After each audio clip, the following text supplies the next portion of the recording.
अब तीसरी जो प्रकृति है अभिसरण की, कि इसमें महाद्वीपीय महासागरीय प्लेटों का अभिसरण और उससे पर्वत निर्माण कैसे होगा।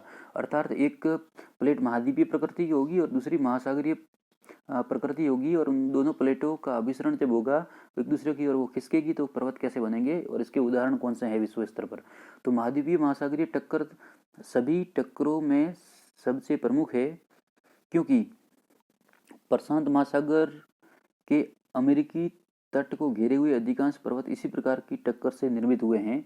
अभिसरण और टक्कर से प्रबल संपीड़न बल उत्पन्न होता है और महाद्वीपीय किनारे पर निक्षेपित होने वाला अवसाद दबकर वलित या मोड़ के रूप में परिवर्तित हो जाता है। पश्चिमी उत्तरी अमेरिका के रॉकी पर्वत और पश्चिमी दक्षिणी अमेरिका के एंडीज पर्वत महाद्वीपीय महासागरीय प्लेट टक्कर के द्वारा पर्वत निर्माण के श्रेष्ठ उदाहरण हैं।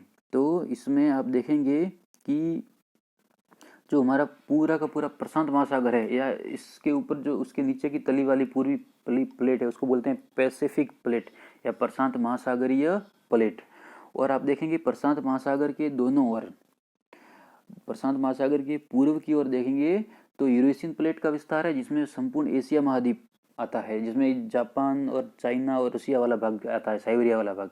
और इस प्रशांत महासागर के पश्चिम की ओर देखेंगे तो दो प्रमुख महाद्वीप है, एक तो उत्तरी अमेरिका महाद्वीप और एक दक्षिणी अमेरिका महाद्वीप। और उत्तरी अमेरिका और दक्षिणी अमेरिका महाद्वीपों को मिलाकर संयुक्त रूप से एक महाद्वीपीय प्लेट तो बनती है, उस प्लेट का नाम है अमेरिकन प्लेट। ये अमेरिकन प्लेट, और उधर से आप कौन अमेरिकन प्लेट, ये अमेरिकन प्लेट है जो महाद्वीपीय प्रकृति की है, और प्रशांत प्लेट है वो पैसिफिक प्लेट है, वो महासागरीय प्लेट प्रकृति की है। दोनों प्लेटों में जब संपीड़न बल उत्पन्न होता है, आपस में एक दूसरे की ओर आती है, उस के मध्य स्थित जो अवसाद है उस पर दबाव बनेगा, जिसके कारण वह अंदर वाला अवसाद दबाव के कारण ऊपर उठेगा और उसमें वलन बनेंगे, मोड़ बनेंगे, और उससे मोड़दार और वृत्त पर्वतों की उत्पत्ति होती है। ये संपूर्ण पर्वतीकरण की घटना टर्सरी काल तटीय युगीन मानी गई है। और इसलिए आप देखेंगे कि उत्तरी अमेरिका का जो पश्चिम वाला भाग है, उत्तरी अमेरिका के पश्चिम में सतत एक पर्वत श्रेणी, एक कॉर्डिलेरा है, जिसको हम कहते हैं रॉकी पर्वत श्रृंखला। और इसी प्रकार दक्षिणी अमेरिका महाद्वीप में भी अमेरिकन प्लेट और प्रशांत महासागरीय प्लेट के अभिसरण से एक पर्वत श्रृंखला पाई जाती है, एंडीज पर्वत श्रृंखला, जो दक्षिण अमेरिका के पश्चिम भाग में मौजूद है। तो ये जो रॉकी और एंडीज पर्वतमाला का निर्माण महाद्वीपीय और महासागरीय प्लेटों के अभिसरण की प्रकृति का उदाहरण है। ठीक इसी प्रकार अब प्रशांत महासागर, पूर्वी प्रशांत महासागर और एशिया के पूर्वी भाग में आप देखेंगे तो वहाँ पर भी अनेक पर्वत श्रृंखलाएं मिलेगी, तो वो भी इस महाद्वीप और महासागरीय पर्वतीय प्लेट के अभिसरण की प्रकृति का उदाहरण है, और वहाँ पर्वतीकरण की घटनाएं हुई है।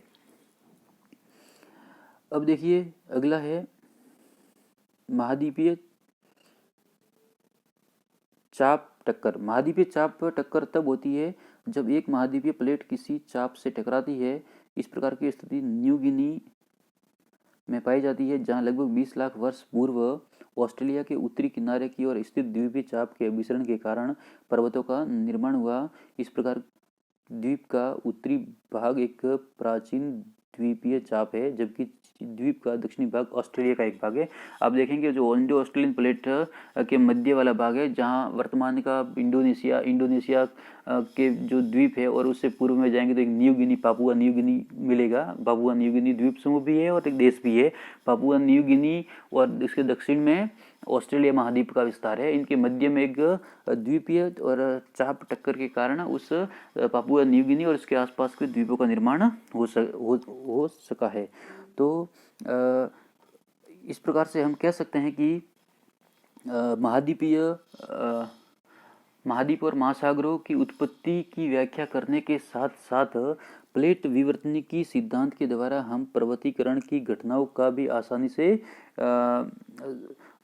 इसके समस्या का हल हम निकाल सकते हैं, क्योंकि आप देखेंगे कि विभिन्न प्रकार की जो प्लेटें हैं, जिसमें महासागरीय प्रकृति की भी है और महाद्वीपीय प्रकृति की भी है, इन प्लेटों की अभिसरण के कारण, इनके अभिसारित होने के कारण, संपीड़ात्मक और दबाव बल उत्पन्न होने के कारण एक दूसरे की ओर गति करती है, और उस गति के फलस्वरूप बीच वाले भाग में मोड़ पड़ते हैं, दबाव बनता है और वलन पड़ते हैं, जिसके कारण वलित और मोड़दार पर्वतों की उत्पत्ति आसानी से सिद्ध की जा सकती है। तो इस प्रकार से हम जो अभिसरण है वो 4 प्रकार से बताया गया है, और इन चारों प्रकार के अभिसरण के कारण विभिन्न प्लेटों में खिसका होता है और बीच वाले भाग में वलन पड़ के वो ऊपर उठता है।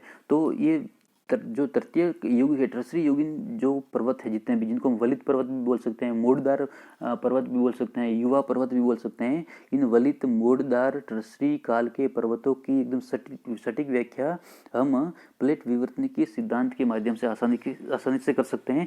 बस कमी इसमें यह है कि जो पूर्व से पश्चिम की ओर विस्तारित जितने भी पर्वत है, उन पर्वतों की व्याख्या हम प्लेट विवर्तनिकी सिद्धांत से नहीं कर सकते। ये बहुत बड़ी इसमें कमी है, क्योंकि उत्तर से दक्षिण दिशा में विस्तारित जितने भी विश्व में पर्वत है, उन पर्वतों की उत्पत्ति का निराकरण प्लेट विवर्तनिकी सिद्धांत करता है। लेकिन पूर्व से पश्चिम में जो अति प्राचीन और अवशिष्ट प्रकार के पर्वत है, उनकी उत्पत्ति और उनकी उपस्थिति की व्याख्या प्लेट विवर्तनिकी सिद्धांत आज तक नहीं कर पाया है।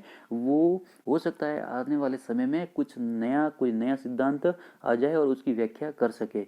इन कमियों के बावजूद भी वास्तव में वर्तमान में पर्वतों की उत्पत्ति का सबसे सटीक और सबसे प्रमाणिक और तर्क संगत जो सिद्धांत है वो प्लेट विवर्तनिकी सिद्धांत ही माना गया है। और उस प्लेट विवर्तनिकी सिद्धांत में दिए गए साक्ष्यों के और प्रमाणों के आधार पर वर्तमान में मौजूद विश्व के 90% पर्वतों की उत्पत्ति और उनके विस्तार की व्याख्या आसानी से की जा सकती है और उसको सिद्ध भी किया जा सकता है।